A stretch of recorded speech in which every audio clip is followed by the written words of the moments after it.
విజ్ఞానం పేరుతో అవినీతి అక్రమాలకు పాల్పడుతున్నారంటూ ప్రొద్దుటూరు స్థానిక హౌమచ్ పేటలోని ఫిజిక్స్ వాలా ఐఐటి నీట్ అడ్మిషన్ కేంద్రం వద్ద ఏఐఎస్ఎఫ్ నాయకులు సోమవారం ఉదయం ధర్నా నిర్వహించారు. ఫిజిక్స్ వాలా సంస్థ రాష్ట్ర వ్యాప్తంగా తిరుపతి, కర్నూలు, కడప, ప్రొద్దుటూరు, నంద్యాల వంటి నగరాలు, పట్టణాల్లో కోచింగ్ సెంటర్లను ఏర్పాటు చేసుకుని నిరుద్యోగులకు ఎరవేసి ఎంపిక చేసుకుని కార్యాలయాలు ప్రారంభించి సంస్థకు అడ్మిషన్లు చేయించుకుని విద్యార్థుల తల్లిదండ్రుల వద్ద నుండి వేలాది రూపాయలు ప్రాథమిక ఫీజుగా అక్రమ అడ్మిషన్ల ద్వారా పొంది తీరా ఇక్కడ పనిచేస్తున్న ఉద్యోగులకు జీతాలు చెల్లించకపోవడంతో పాటు వారిని కులం పేరుతో దూషిస్తూ తమకు ఎలాంటి సంబంధం లేదని నిర్లక్ష్యపు సమాధానం ఇస్తున్నారని విద్యాశాఖ అధికారులు తక్షణం ఫిజిక్స్ వాలా సంస్థపై చర్యలు తీసుకోవాలని ఏఐఎస్ఎఫ్ రాష్ట్ర అధ్యక్షులు వలరాజు, అలాగే ఏఐఎస్ఎఫ్ జిల్లా సహాయ కార్యదర్శి బత్తల పీటర్ సంయుక్తంగా ఏర్పాటు చేసిన పాత్రికేయుల సమావేశం డిమాండ్ చేశారు.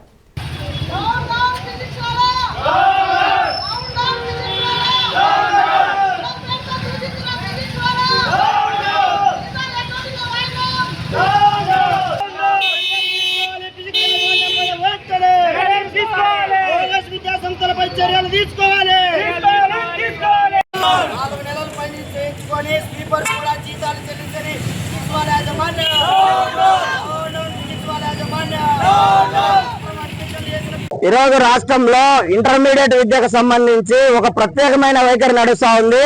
ఓ పక్కన మార్చి 18వ తారీఖున ఇంటర్మీడియట్ బోర్డు ఎక్కడా కూడా ఇంటర్మీడియట్ విజ్ఞానానికి సంబంధించినటువంటి జేఈ మెయిన్స్, ఐఐటి లేకపోతే వేరే వేరే పేర్లతో ఎక్కడా కూడా కరపత్రాలు కానీ బోర్డింగ్లు కానీ పెట్టకూడదని చెప్పి మార్చి 18వ తారీఖున ఇంటర్మీడియట్ బోర్డు పత్రికా ప్రకటన చేయడం జరిగింది. అలాంటి నిబంధనలను ఖాతరు చేస్తూ ఇవాళ రాష్ట్రంలో వేలాది సంఖ్యలో ప్రైవేట్ విద్యా సంస్థలు, బోగస్ విద్యా సంస్థలు రాజ్యం వెళ్తా ఉన్నాయి. అందులో ఒకటి ఇవాళ ఫిజిక్స్ వాలా అనేటువంటి విద్యా సంస్థ.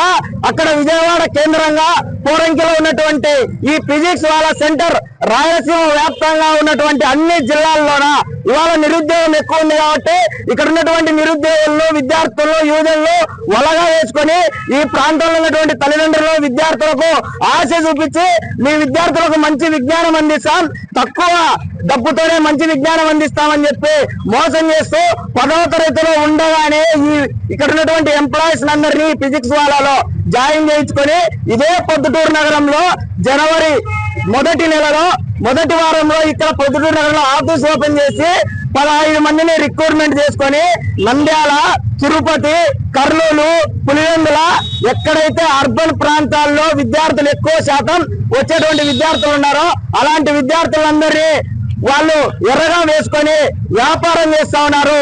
ఆ వ్యాపారం చేసే క్రమంలో యువజనులను ఎంప్లాయీస్ పేరుతో మోసం చేస్తా ఉన్నారు. 4 నెలలుగా ఇదే ఆఫీస్ లో పని చేయించుకొని 24 గంటలు అంటే కాల్ చేయాలి, డేటా ఎంటర్ చేయాలి, ఏ పాఠశాలలో ఎంతమంది విద్యార్థులు ఉన్నారు, ఏ విద్యార్థికి ఎన్ని మార్కులు వచ్చాయి, ఎంట్రన్స్ టెస్ట్లు ఎన్ని మార్కులు వచ్చాయని చెప్పి ప్రతి విద్యార్థికి ఇవాళ వాళ్ళు ఎంట్రన్స్ టెస్ట్ పెట్టి మరి ఎంటర్ చేయించుకొని ఆ ఫిజిక్స్ వాళ్ళ సెంటర్ కి ఎక్కువ మంది విద్యార్థులు వచ్చే విధంగా, లాభం అయ్యే విధంగా చేర్చుకున్నారు. ఆ చేర్చుకున్న క్రమంలో ఇక్కడ ఉన్నటువంటి ఎంప్లాయీస్ అందరికీ జీతాలు చెల్లించకుండా కులం పేరుతో, మతం పేరుతో వ్యక్తిగతంగా దూషణలు దిగడం అత్యంత హేయమైన విషయము. అదే విధంగా జీతాలు కనీసం స్వీపర్ కూడా చెల్లించలేదంటే ఎంత దుర్మార్గంగా వ్యవహరించారో ఆలోచించాల్సినటువంటి అంశం. అదే విధంగా విద్యార్థుల దగ్గర నుంచి, ఇక్కడ ఉన్నటువంటి ఎంప్లాయీస్ దగ్గర నుంచి 5,000, 15,000, 20,000 ఇట్లా వేలాది రూపాయలు సొమ్ము చేయించుకుని విజయవాడ నగరంలో ఉన్నటువంటి ఫిజిక్స్ వాళ్ళ ఎవరైతే యాజమాన్యం ఉన్నారో ఈ యాజమాన్యం మాకు ఎటువంటి సంబంధం లేదు, వాళ్ళు కమిషన్ల కోసం పనిచేశారని చెప్పి దుర్మార్గంగా మాట్లాడుతా ఉన్నారు. వెంటనే వీటిపైన విద్యాశాఖ మంత్రి చర్యలు తీసుకోవాలి.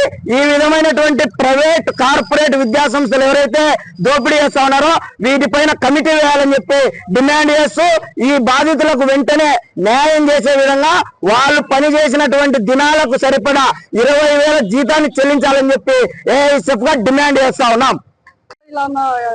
విద్యార్థులందరికీ లోకల్ యాప్ లో రిక్రూట్మెంట్ చేసుకుంటున్నారని చెప్పేసి ఎవరైతే నిరుద్యోగులు ఉన్నారో వారందరికీ లోకల్ యాప్ ద్వారా మేమందరము ఇక్కడ జాబ్ చేయడానికి వచ్చాము. చాలా మంది టెలికాలర్స్ గా జాయిన్ అయ్యాము. 2 నెలలుగా మేమందరము కంటిన్యూగా వర్క్ చేస్తూ కష్టపడి అడ్మిషన్స్ మా ద్వారా ఎన్నో తీసుకొని వచ్చాము. కానీ యాజమాన్యం వచ్చేసి ఎంప్లాయీస్ అందరినీ మోసం చేయడం జరిగింది. శాలరీ అడిగే టయానికి వాళ్ళు శాలరీస్ ఇవ్వకుండా వ్యక్తిగతంగా దూషించడము, తర్వాత క్యారెక్టర్ పరంగా దూషించడము, కులం పేరుతో దూషించడము, బాడీ షేమింగ్ చేసి ఇలా ఒక్కొక్కరిని అవమానపరిచి ఒక్కొక్కరిని వాళ్ళంతకు వాళ్ళకి ఇదిగా అయ్యేటట్లుగా ఈ ఫిజిక్స్ వాళ్ళ యాజమాన్యం ఎవరైతే ఉన్నారో ఆ హెడ్ వచ్చేసి state head BSR Srinivasa Reddy sir ఆధ్వర్యంలో మేమందరము వర్క్ చేయడం జరిగింది. అదే విధంగా కడపకు డీజీఎంస్ అయినటువంటి కడప జిల్లా పెద్ద డీజీఎంస్ సురేఖర్ రెడ్డి గారు, మనోజ్ కుమార్ యాదవ్ గారి ఆధ్వర్యంలో మేమందరము 3 నెలలుగా పైగా మేము వర్క్ చేయడం జరిగింది. 3 నెలల నుంచి జీతాలు అడుగుతున్నా వాళ్ళు పట్టించుకోకుండా మమ్మల్ని వ్యక్తిగతంగా దూషిస్తూ వాళ్ళు మాకు శాలరీస్ ఇవ్వకుండా ఇలా చేశారు. అందుకు వాళ్ళపైన కఠినంగా చర్యలు తీసుకోవాలి. మా జీతాలు మాకు వచ్చే విధంగా మీరందరూ చర్యలు తీసుకోవాలని కోరుకుంటున్నాము.